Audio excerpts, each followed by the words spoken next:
whoever does the scheduling has been out of the loop since the last Olympics. They ask for science. It's good to see it's coming their way. There is self-carriage, there is classical, and there is ugly, coercive modern dressage. That is rewarded time and time again. Hello, and a very warm welcome back to you. In this session, I'm presenting a number of recent equestrian articles relating to my Dressage is Broken series. Thank you very much for following, commenting, liking, subscribing, and generally being proactive and engaging in this topic, which, if we don't keep it alive by continuing a dialogue, nothing would change. Thank you to those who have bought me a coffee for my efforts. The link is in the description below if you feel compelled. And just before I start, I want to let you know that I'm halfway through transferring the Dressage is Broken series to a podcast format so that you could listen as you drive, cook, muck out, or whatever it is people do to podcasts. Watch this space. There will be a YouTube and a Spotify version and several other platforms also that you can access that from. Firstly, and very briefly, I was wondering why there is nothing in the news about baby Dujardin that Charlotte told us was due in February when the details of her FEI sanction were announced, when we learned that she would have been off the circuit anyway due to her pregnancy. Let me know in the comments if there have been any sightings. I'll start with this article in Horse Sport Online Equestrian magazine, since there was doubt over whether equestrian sport would make it to the 2032 Brisbane Olympic Games.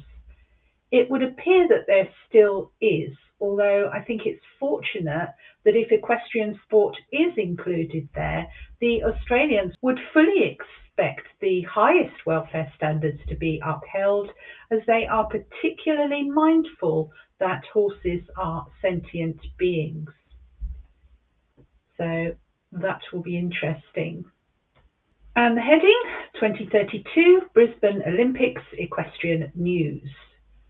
Toowoomba has been announced as the site for equestrian sport in Queensland, an encouraging sign that it will continue as an Olympic sport. Well, wouldn't that be embarrassing if they got all dressed up with no place to go on that if it were withdrawn by that time? Brisbane in Queensland, Australia was awarded the 2032 Summer Olympic and Paralympic Games on July 21st, 2021, so before the proverbial hit the dressage fan. 28 Olympic sports will take place Friday, July 23rd to Sunday, August the 8th at 37 proposed venues. The Paralympics are scheduled for Tuesday, August 24th to Sunday, September 5th, and feature 22 sports. Perhaps whoever does the scheduling has been out of the loop since the last Olympics in Paris. At the recent FEI Sports Forum, FEI President Ingrid Klimke highlighted the recent announcement made by the organising committee for the Brisbane 2032 Olympic and Paralympic Games that Toowoomba had been named as the equestrian venue. Although not completely finalised, the FEI will conduct a venue review in May ahead of the International Olympic Committee Coordination Commission visit. Focusing on ensuring that biosecurity and horse transportation logistics do not hinder equine travel to the Games. Australia has strict import regulations regarding horses, with the 14-day pre-export and post-arrival quarantines.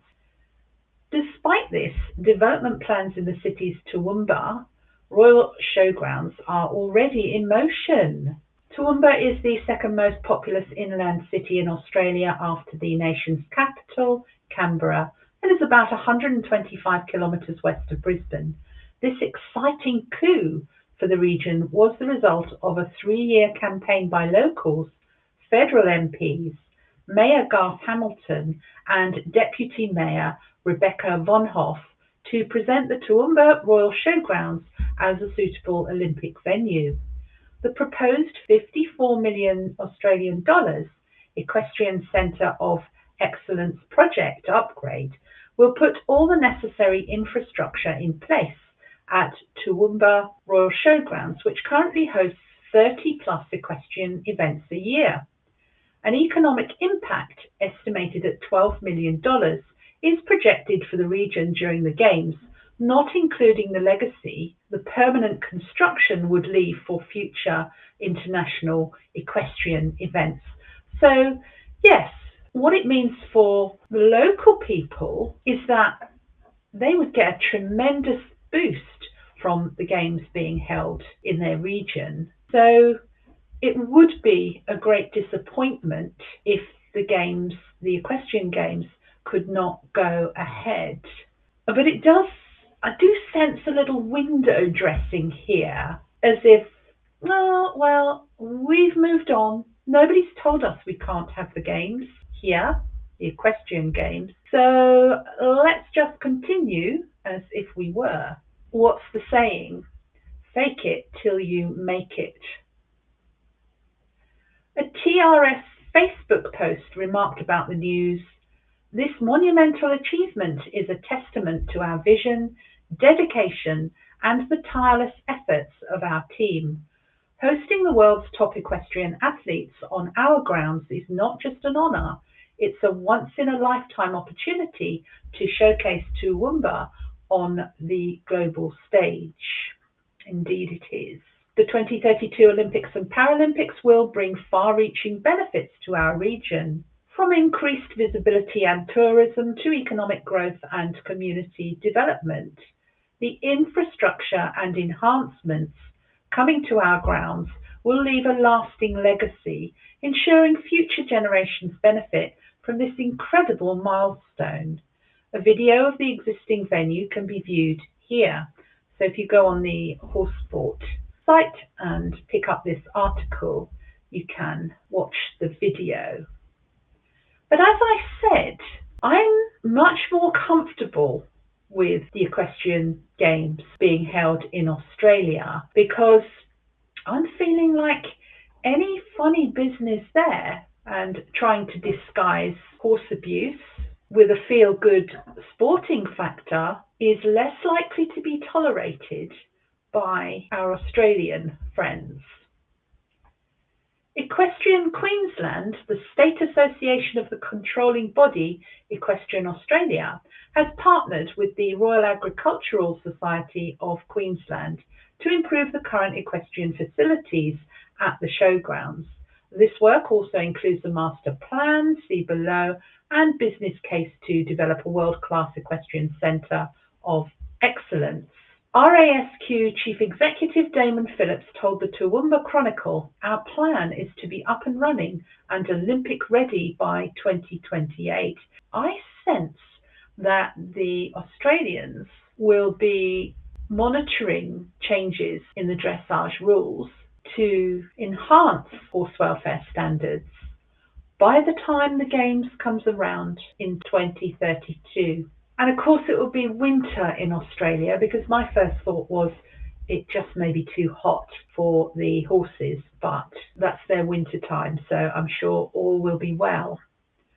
The question of whether equestrian sport will remain in the Games is an ongoing concern. Yes, well, someone had to say it, didn't they?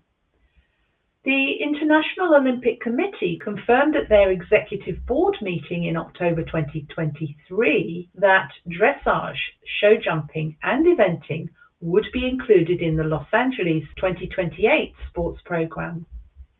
FEI President DeVos told reporters at the Paris Olympics last summer, "I'm very confident because we've been doing so much for horse welfare." Well, yeah, on paper. We will be on the programme in Los Angeles, and we will also be in Brisbane.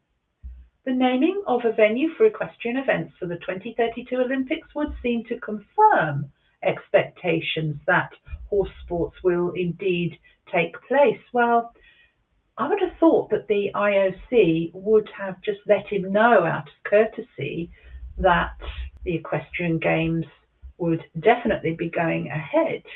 So it would suggest that, well, on the other hand, it hasn't been confirmed. And my next story, Horse and Hound.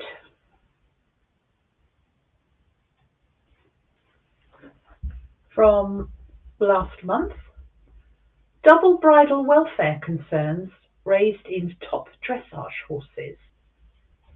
Researchers have raised concerns connected to double bridle use and sent a selection of pictures to the FEI.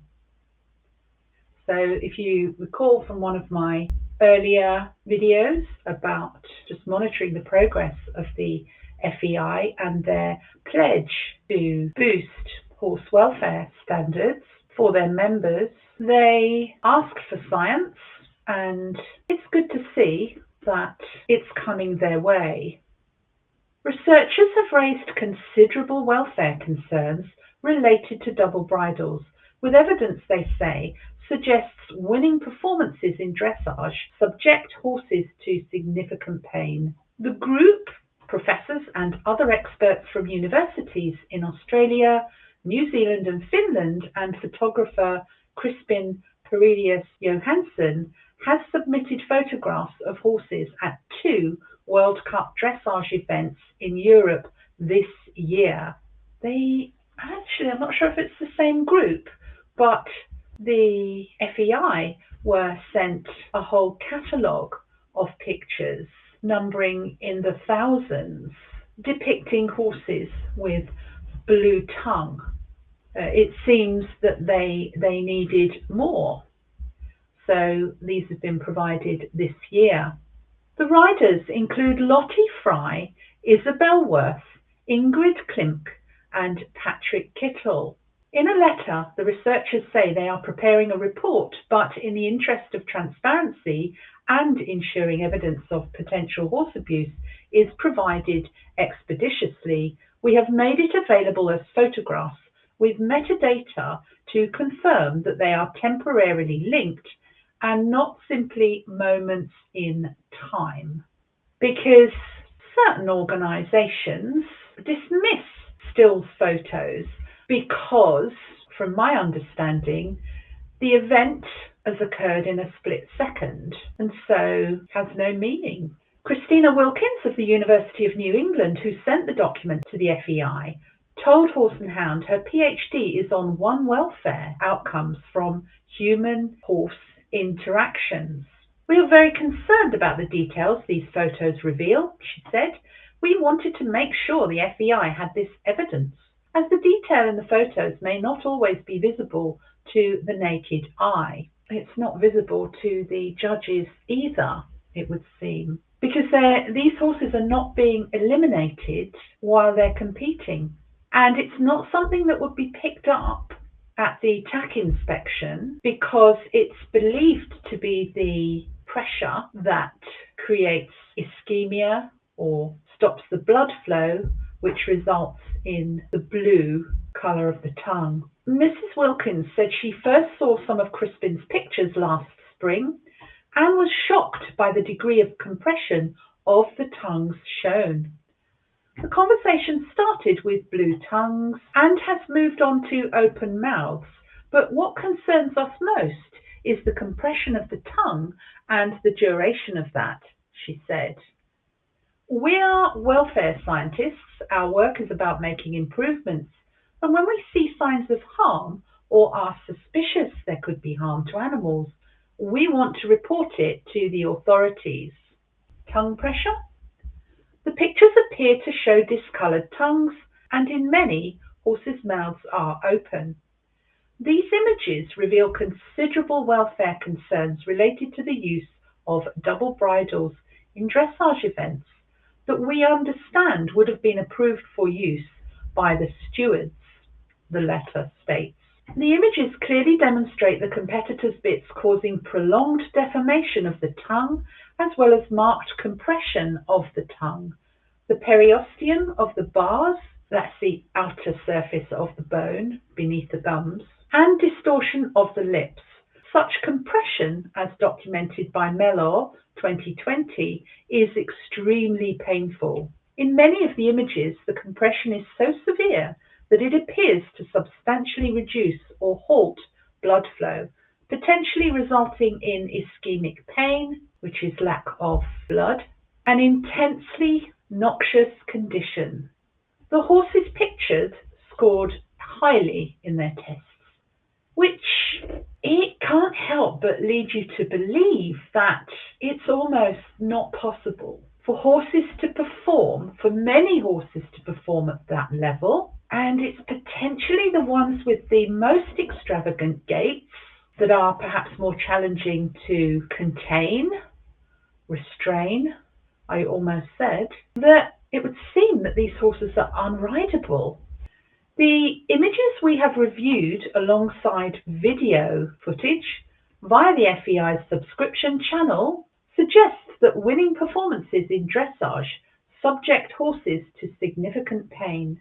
The letter states, "We are concerned that practices that harm the oral structures are not only going unnoticed, but are rewarded." Now that is the biggest issue here, that injury, that the horse must suffer to perform to the standards that are demanded. Mr. Johannesson, a rider and fine art photographer, told Horse and Hound his camera is so powerful it can capture from the stands details that are not obvious to the naked eye. "My purpose is to show the details of the horses' faces and present them for welfare assessment," he said. Mr. Johannesson said the usual response to his photographs, some of which showing alleged blue tongues, surfaced last spring, is that they are a moment in time, not the full picture. But he gave the example of one test covered by this letter. In 8 minutes, he took 9,124 pictures, an average of 18 per second. So they are extremely long sequences. And by doing that, we can really see, he said, there's so much information, how long the mouth is open, what the tongue looks like. People say it's misrepresentation, but those moments are there. And I'm aware of what I can see and what I can see through the camera. These issues are hiding in plain sight. Mr. Johannesson said he has been accused of manipulating pictures, but they've been examined by an independent third party to confirm this is not so. He said another photographer captured blue tongues at the Olympics, which confirmed I wasn't making it up. The motivation isn't to shame any riders, he added. This is vets and researchers thinking the pictures show reason to be concerned.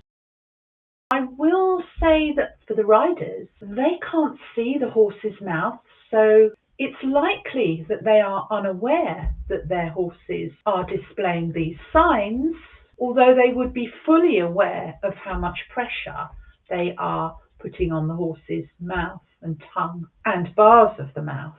And you can certainly see from the picture, if this is the mouthpiece of the bit and this is the tongue, you can see there's some compression there, although there is what's called a step in the tongue. So there is what you might describe as an indentation here anyway, but whether it's in that position precisely, I can't see from this picture. But whichever way you look at it, and you can actually see how far back the snaffle bit is. And there's 2 metal bits in the horse's mouth and a curb chain, so that when this pressure is applied, the leverage in this direction tightens that curb chain. And this one's got a curb guard on it, but it's still an area of the horse's muzzle that is highly sensitive because it is skin on bone without any tissue, for example, muscle, in between to cushion the pressure. Isabel Worth told Horse and Hound, "The images do not mirror the complete picture." No, they're probably worse. In the freestyle especially, there were over-average performances and delighted spectators, she said. The photos do not show this, but show the exact moment the hand has given a more or less half halt, rather than the moment the hand gives the contact, or probably in one or two cases holds the contact. No, come on, I am not buying that one.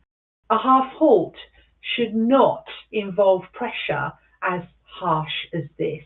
But again, perhaps she's unaware, perhaps nobody's told her. This is easily possible with today's cameras, which take 20 to 50 pictures per second.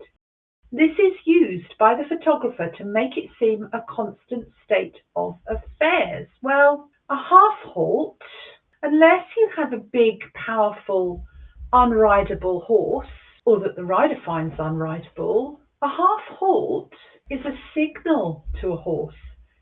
It's potentially a few grams or ounces of pressure. It's not a full-blown stop the blood circulation in the tongue. Isabel said her ride Quantaz was at times putting downward pressure on the bit, which made him open his mouth. She said horses are not always totally relaxed, supple, and on the aids. Well, no, I wouldn't expect them to be with this much distraction going on in their mouths. Discomfort is what I see here. And not machines, and that they behave differently in large arenas in front of crowds. Is it really such a big problem when, with Quantaz, he is not fully relaxed and accepting the bit for a moment, she said. It is correct the movements where he shows an open mouth should be marked down, but I do not believe Quantaz suffered any pain from the bits in this test. On the contrary, he is a strong, proud, self-confident and non-submissive horse. Does that mean he fights a lot? Isabel said riders have to use half halts more when a horse is not ideally on the aids. Well, shouldn't be in the competition then. And that every horse will react differently in a snaffle or double and in all disciplines. The bridle is a tool to contact independent of the bit or bits. This is a goal we can't always reach. I know I could always do something better, but it can't be right. Performances are made to appear to be of poor standard because of bad or unflattering pictures by a man on a mission.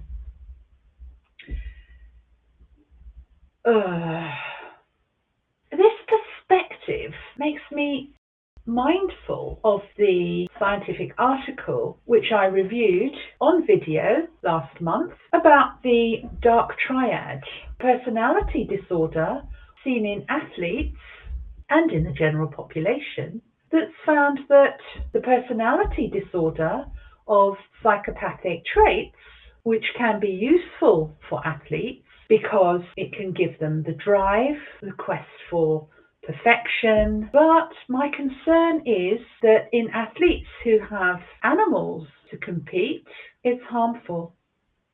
So this isn't about bad or unflattering pictures. This is about riders who are indifferent to their horses, discomfort, because they are vehicles for winning prizes, for advancing the rider. Intensive debate. Lottie Fry and Patrick Kittle were unavailable for comment, but Ingrid Klimke told Horse and Hound the pictures highlighted and intensified the debate regarding equine welfare in Grand Prix dressage, particularly concerning the role of the double bridle. Within scientific circles, concerns have been raised that the double bridle configuration required by international regulations may potentially compromise the horse's mouth, she said. So they recognise this. There are worries that practices which could harm the horse might go unnoticed or even be inadvertently rewarded by current judging standards. I hold our sport in the highest regard and adhere to the classical principles of equitation I inherited from my father. I am aware our sport is under scrutiny and support every constructive discussion and dialogue about welfare. But I must emphasize that the images are snapshots. They do not represent a constant state, but a fraction of a second in a complex sequence. Well, it's not a fraction of a second that these horses are behind the vertical, which can happen for the larger part of a test in some horses. The challenge for every Grand Prix rider is to align the principles of classical equitation with the demands of elite sport.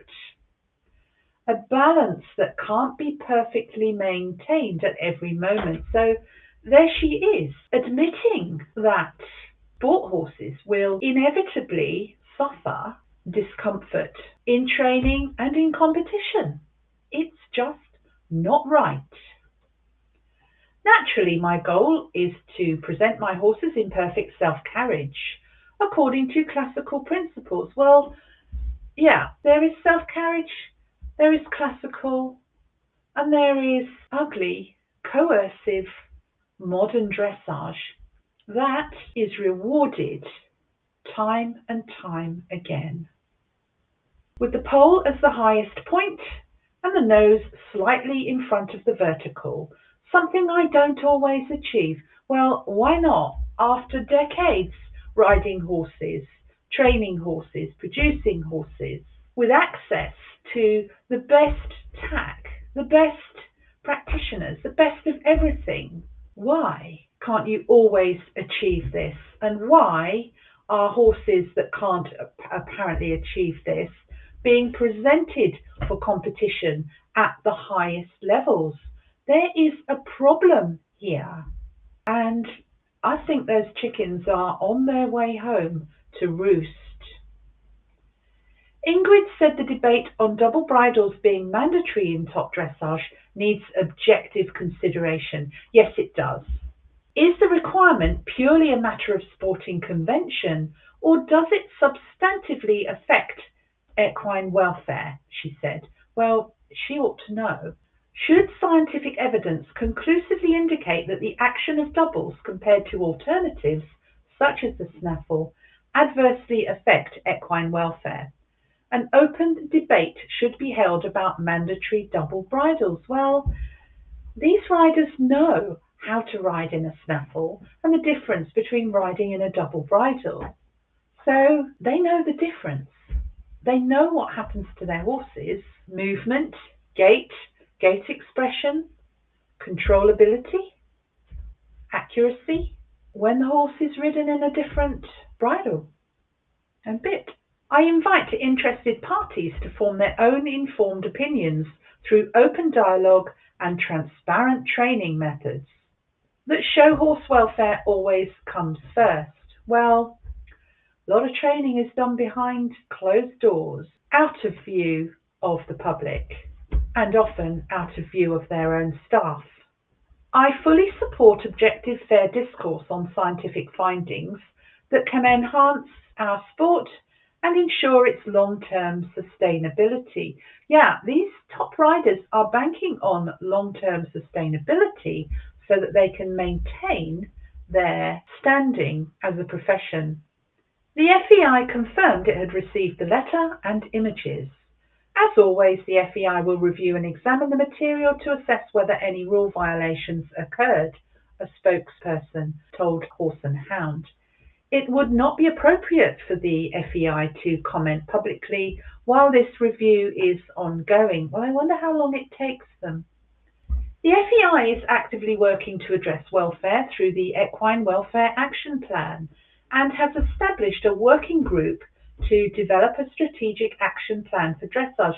Well, that could take years and years and years. The FEI has established clear channels to report horse abuse via the FEI reporting hub. Yes, you can report it, but it's not guaranteed that the appropriate sanction will be applied. But as I've said before, I don't believe that sanctions, increasing sanctions, is the way ahead. I believe that we should have rule changes so that the ethical riders can rise to the top and those with psychopathic personality traits can be flushed out of the sport. And with this business of blue tongue and tight nose bands and trying to hide the fact that the horse opens the mouth, well, I'd like to see what would happen if the judges ignored the mouth so that the horses wouldn't need to have tight nose bands and frothing foam coming out of their mouths from various potions that hide what's going on in the mouth.